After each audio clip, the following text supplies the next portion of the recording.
విజయవాడలో అతలాకుతలం చేసిన బుడమేరు గండి పూడ్చివేత పనులను ముమ్మరంగా కొనసాగుతున్నాయి. సాయంత్రంలోగా గండిని పూడ్చేందుకు అధికారులు ముమ్మరంగా శ్రమిస్తున్నారు. ఆర్మీ సహాయంతో గండిని పూడ్చేందుకు చర్యలు చేపట్టారు.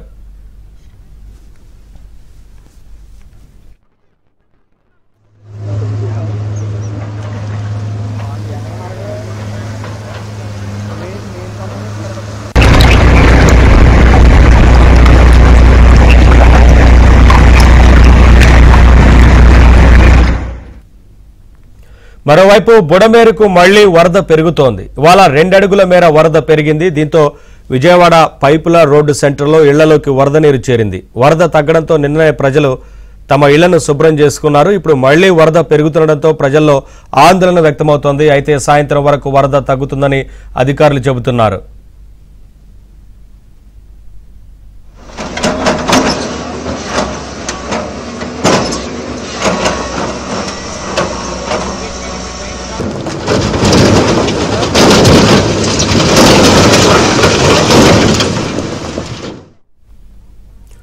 విజయవాడను అతలాకుతలం చేసిన బుడమేరు గండి పూడ్చివేత పనులు ముమ్మరంగా కొనసాగుతున్నాయి. సాయంత్రంలోగా గండిని పూడ్చేందుకు ఇప్పటికే అధికారులు ముమ్మరంగా శ్రమిస్తున్నారు. ఇటు ఆర్మీ సహాయంతో గండిని పూడ్చేందుకు చర్యలు చేపట్టారు. అప్డేట్స్ మా కరెస్పాండెంట్ పూర్ణ అందిస్తారు. పూర్ణ, ఈ గండ్ల పూడ్చివేతకు సంబంధించి అధికారులు ఏం చెప్తా ఉన్నారు? ఎప్పటిలోగా పూర్తయ్యే అవకాశం ఉంటుంది? ఏంటి వివరాలు? ప్రతిక్షణం అనుక్షణం కూడా చంద్రబాబు, ముఖ్యమంత్రి చంద్రబాబు, అలాగే మంత్రి నారా లోకేష్ మొత్తం కూడా మానిటరింగ్ చేస్తూ కూడా ఈ గండికి సంబంధించిన, అంటే ఇప్పటికే బుడమేరకు సంబంధించిన 2 గంటలు పూడ్చారు. మరో గండిని పూడ్చే ప్రయత్నంలో కూడా మొత్తం కూడా అటు అధికార యంత్రాంగంతో పాటు ప్రజాప్రతినిధులు మొత్తం కూడా ఇక్కడ మోహరించి మొత్తం కూడా ఈ పనుల కార్యక్రమానికి అయితే శ్రీకారం చుట్టారు. అయితే ఈరోజు సాయంత్రం ఎట్టి పరిస్థితుల్లో ఈ గండిని పూడ్చాలన్న ఉద్దేశంతోనే మొత్తం కూడా ఇక్కడ దాదాపు ఒక 35 ట్రక్కులు మొత్తం కూడా నిరంతరాయంగా ఈ కొండరాళ్ళు అన్నింటినీ తీసుకొచ్చి ఇక్కడ డంప్ చేస్తున్న పరిస్థితి. అలాగే 10 క్రెయిన్స్ కూడా ఇక్కడ మొత్తం కూడా వర్క్ జరుగుతుంది. అటు నిమ్మల రామారావు దాదాపు 3 రోజుల నుంచి ఇక్కడ కూడా మానిటరింగ్ చేస్తున్నారు. అదేవిధంగా మాజీ మంత్రి దేవినేని ఉమాతో పాటు స్థానిక ఎమ్మెల్యే, అలాగే ఇప్పుడు కొద్దిసేపు క్రితం టీడీపీ రాష్ట్ర అధ్యక్షురాలు, బీజేపీ రాష్ట్ర అధ్యక్షురాలు పురంధేశ్వరి కూడా వచ్చి క్షేత్రస్థాయిలో మొత్తం కూడా ఎలా జరుగుతుంది ఏంటి అనేది మొత్తం కూడా మానిటరింగ్ చేశారు. అయితే ప్రధానంగా పురంధేశ్వరి చెప్పేదంటే గత 5 ఏళ్లలో వైసీపీ నిర్లక్ష్య కారణంగానే ఈ పరిస్థితి ఏర్పడింది.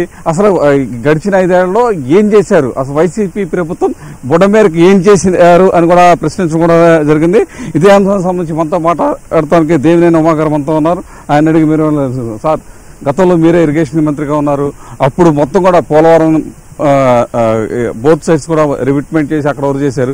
ఇక్కడ నుంచి ఎందుకని పోలవరం వెలగలేరు హెడ్ రెగ్యులేటర్ దగ్గర నుంచి పవిత్ర సంఘం వరకు ఎందుకని చేయలేకపోయారు? పోలవరం రైట్ కెనాల్ నీళ్లు ప్లస్ బుడమేరు ప్రవాహం, అట్లాగే కోతులవాక్ కావచ్చు, పులివాక్ కావచ్చు, ఏదైతే ఖమ్మం జిల్లా నుంచి వచ్చే మరుసుమల్లి మండలం, మైలవరం మండలం నుంచి వచ్చే వాగులు వంకలు, అదేవిధంగా రెడ్డిగూడెం నుంచి వచ్చే వాగులు వంకలు అన్నీ కూడా కలిపి ఏదైతే వెలగలేరు రెగ్యులేటరు, ఇటు పోలవరం రైట్ కెనాల్, ఈ బుడమేరు ఛానల్ దగ్గరికి దగ్గర 37,555 క్యూసిక్లు వరద ప్రవాహం వస్తుందని అంచనా వేసి 464 కోట్లతో పనులు ప్రారంభం చేసి దగ్గర 150 కోట్లు ఖర్చు పెట్టాం. 2019లో వైసీపీ ప్రభుత్వం అధికారంలోకి వచ్చి చంద్రబాబు నాయుడు గారు కట్టిన కొత్త బ్రిడ్జ్ నిర్మాణం మీద మీరు ఇక్కడికి వచ్చారు, పాత బ్రిడ్జిని కూడా చూశారు. దానికి చెవికట్లు కనీసం అప్రోచ్ కూడా వేయటానికి వీళ్ళ చేతులు రాల. 5 ఏళ్ళు పనులు క్యాన్సిల్ చేసి మా మీద కేసులు పెట్టమని కాంట్రాక్టులను బెదిరించి కాంట్రాక్టులను ఎల్లగొట్టి ఈ పనులు 300 కోట్ల పనులు ఇక్కడ నిర్లక్ష్యం చేయటం వల్ల ఆ 37,555 క్యూసిక్లు అటు వెళ్లకుండా వెలగలేరు రెగ్యులేటర్ దగ్గర ప్లస్ ఇక్కడ ఆ వెనక తన్నిన నీళ్లు దగ్గర ఈ గట్టుకి 3 గండ్లు పడ్డాయి. 2 గండ్లు పూర్తయి 3వ గండి కూడా దగ్గర 40-50 టన్నులు వేసుకొస్తా ఉన్నారు. ఇంకా 300 లారీలు పడుతుంది. ఈ సైఫన్లు కూడా ఆ విధంగా ఉన్నాయి. బట్ ఇవన్నీ ఏంటంటే పనులు జరగనిచ్చుంటే ఈ అనర్థం జరిగి ఉండేది కాదు. అట్లాగే నిన్న జగన్మోహన్ రెడ్డి చాలా తెలివి తక్కువతనంగా బ్లడ్ మాన్యువల్ తెలియకుండా గేట్లు ఎత్తేసి పారిపోయారు అంటున్నారు. 4-5 టన్నులు బరువుండే ఆ గేట్లని ఎవరెత్తుతారు? ఇవాళ ఒక షట్టర్ ఎత్తాలన్నా, గేట్లు ఎత్తాలన్నా చాలామంది అవసరం. అక్కడ ఎలక్ట్రల్ ఏదైతే మోటార్సు కరెంటు చాలా ఉంటాయి. ఇవన్నీ కూడా తెలియకుండా, అవగాహన లేకుండా ఎక్కడో ఇల్లు మునుగుతుందని గేట్ ఎత్తేసి పారిపోయారనే పిచ్చి మాటలు మాట్లాడారు.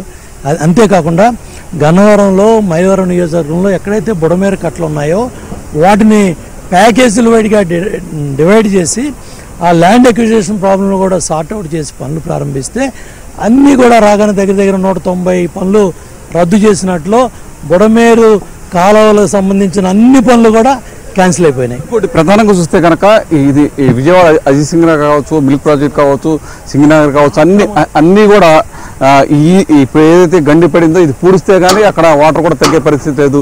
అక్కడ చంద్రబాబు గారు రిలీవ్ కావాలన్నా కూడా ఈ గండి పొడచాల్సిన అవసరం అయితే ఉంది. ఈరోజు సాయంత్రానికి ఇది పూడ్చే అవకాశం ఉందా, లేకపోతే రేపు పొద్దున వరకు పట్టిందా? దగ్గర 300 లారీలు మీరు చూస్తూనే ఉన్నారు. 40-50 టన్నులు రాళ్ళు వేసుకొచ్చేసి ఏ విధంగా పడేస్తున్నారో మీరే చూడండి. అటువంటి లారీల దగ్గర ఈ ట్రక్స్ 300 ట్రక్స్ పడతాయి. ఎట్టి పరిస్థితుల్లో వాళ్ళ అర్ధరాత్రి లోపు పూర్తి చేయాలని వానదేవుడు సహకరిస్తే ఈరోజు అయిపోతుంది. ఇవాళ పొద్దున నేను కూడా చూశాను. రాత్రి వల్లపూడి సాయిపురం కాలనీ సాయిబాబా టెంపుల్ దగ్గర ఆ నీళ్లు వచ్చినాయి. అక్కడ కూడా నీళ్లు వచ్చాయంటే వల్లపూడిలోకి ఆ సాయిపురం కాలనీ సాయిబాబా టెంపుల్ అవతల నీళ్లు వచ్చాయంటే అది ఆటోమేటిక్గా జయనగరం కాలనీ కూడా నీళ్లు వస్తాయి. అక్కడ నుంచి పాయకాపురం, సింగనగరం ఈ కాలనీలు కూడా కంట్రోల్ చేస్తా ఈ 2వ గండి రాత్రి అయిపోయింది. 3వ గండి కూడా పూర్తి వస్తూ ఉంది. డెఫినెట్గా వాళ్ళ మిడ్ నైట్ కన్నా పూర్తి చేయాలనే లక్ష్యంతో మంత్రి Ramanaidu, engineering chief Venkateswara Rao, Sai Prasad secretary. ఇంకోటి ఫోర్కాస్టింగ్ చూస్తే కనుక సాయంత్రం వర్షం పడే అవకాశం ఉందంటున్నారు. ఇంకోటి బుడమేర కూడా ఫ్లో పెరుగుతుంది. ఇప్పుడు మనం చూస్తుంటే అక్కడ ఒరవడు కూడా బాగా ఎక్కువైంది. ఇందాక మీరు వచ్చిన దానికంటే ఇంకా ఒరవడు ఆ పనులకు ఆటంకం ఏం కలగదా.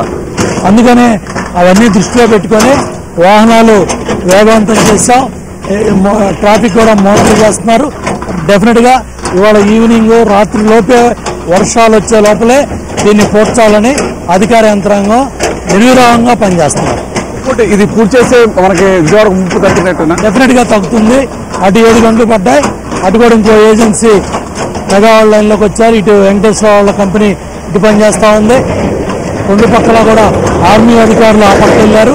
డెఫినెట్గా ఈ రోజుకే ఈ గండి పూడ్చాలని జలవనరుల శాఖ అధికారులు విశ్వ ప్రయత్నం చేస్తున్నారు. పూర్తి అవుతుందనే నమ్మకంతో ఉన్నాం. ఇది ఇక్కడ పరిస్థితి. ఏదైతే గడిచిన 5 ఏళ్లలో తీవ్ర నిర్లక్ష్యం వహించడం వల్లే ఈ పరిస్థితి ఇక్కడ ఉత్పన్నమైందని చెప్పి కూడా మాజీ మంత్రి దేవినేని ఉమా గారు చెప్తున్న పరిస్థితి ఉంది. అయితే ఈ రోజు రాత్రికి ఎట్టి పరిస్థితుల్లో ఈ 3వ గండిని పూడుస్తాము. ఎందుకంటే ఈ 3వ గండి పూడిస్తేనే అక్కడ అజిత్ సింగ్ నగర్ కావచ్చు, మిల్క్ ప్రాజెక్ట్ కావచ్చు, ఆర్ఆర్పేట కానీ లేకపోతే వ్యాంబే కాలనీ కానీ ఈ ప్రాంతానికి ఒక్క చుక్క కూడా నీరు వెళ్ళదని కూడా చెప్తున్నారు. అయితే ఎట్టి పరిస్థితుల్లో అంటే ఈరోజు సాయంత్రం మళ్ళీ వర్షాలు పడే అవకాశం ఉంది. మరోవైపు బుడమేరకు కూడా కొంత ఫ్లో పెరిగిన నేపథ్యంలో ఈ పనులు అయితే ఇంకా వేగంగా చేయాలని చెప్పి కూడా అటు నిమ్మల రామానాయుడు అలాగే దేవినేని ఉమా అందరూ కూడా ఇక్కడ దగ్గరుండి కూడా ఎప్పటికప్పుడు ఏర్పాట్లన్నీ కూడా పర్యవేక్షిస్తున్నారు. ఎందుకంటే నిరంతరాయంగా ఈ వాహనాల్లో ఈ బండరాలు దాదాపు ఒక్కో లోలో 30 టన్నులు 40 టన్నులు తీసుకొచ్చి మొత్తం కూడా బండరాలు అయితే డంప్ చేస్తారు. దాదాపు ఇప్పటికే 900 లారీలు ఇప్పుడు డంప్ చేశారు. ఇంకా 300-400 డంప్ చేస్తేనే ఇక్కడ 3వ గండి పూడ్చే అవకాశం లేదని కూడా నిపుణులు అలాగే ప్రజాప్రతినిధులు చెప్తున్న పరిస్థితి ఉంది. ఇది ఇక్కడ తాజా పరిస్థితి. Over to Hyderabad studio.